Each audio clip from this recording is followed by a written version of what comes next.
তৃণমূলের গৃহদাহে হাওড়া জুড়ে অরূপের বিরুদ্ধে পোস্টার। গদ্দার অরূপ বলে পোস্টার হাওড়া জুড়ে। আরো একবার আপনাদের জানাই, তৃণমূলের গৃহদাহে হাওড়া জুড়ে অরূপের বিরুদ্ধে পোস্টার।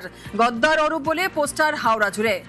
আরো বিস্তারিত জানাবে দেবাশিস আমাদের সঙ্গে রয়েছে। দেবাশিস, পোস্টারে ঠিক কি উল্লেখ রয়েছে, কোথায় কোথায় হাওড়াতে এই পোস্টার পড়েছে?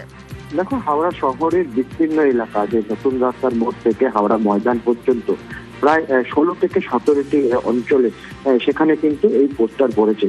সেখানে লেখা আছে গদ্দার অরূপ। অর্থাৎ এই আমরা দেখেছিলাম যে বিধানসভা ভোটে বিরোধী দলনেতা নির্বাচন করতে গিয়ে কার্যত দলের বিরুদ্ধেই কিন্তু বেশ কিছু বিধায়ক তারা কিন্তু সায় দিয়েছিলেন, এবং তার মধ্যে ছিল প্রাক্তন মন্ত্রী এবং মধ্য হাওড়ার বিধায়ক অরূপ রায়। এবং তারপর থেকে দলের যে কর্মী সমর্থকরা রয়েছেন তাদের ক্ষোভের মুখে কিন্তু পড়তে হয় অরূপ রায়কে, এবং সেই নিয়ে কিন্তু গোটা অঞ্চলে পোস্টার এবং রাজ্য রাজনীতি বা হাওড়ার রাজনীতিতে একটা নতুন মাত্রা আনলো, যেখানে মন্ত্রী ও প্রাক্তন মন্ত্রী অরূপ রায়, যার কথাতেই কিন্তু চলতো গোটা হাওড়া শহরের তৃণমূল দলটি, আর তার জায়গায় সেখানে দাঁড়িয়ে এই অরূপ রায়ের নামে পোস্টার, তা কিন্তু একটা অন্য মাত্রা নিয়ে এলো রাজনীতিতে। বিশ্বজিৎ, কারা এই পোস্টার দিয়েছে সেই বিষয়ে জানা যাচ্ছে?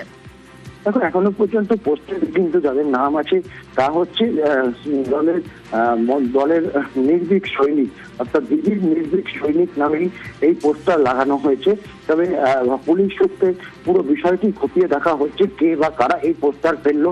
শুধুমাত্র শহরের বিভিন্ন অঞ্চল নয়, একেবারে মন্ত্রী অরূপ রায়, প্রাক্তন মন্ত্রী অরূপ রায়, তার বাড়ির সামনেও কিন্তু একাধিক এই পোস্টার রয়েছে। বেশ, ধন্যবাদ।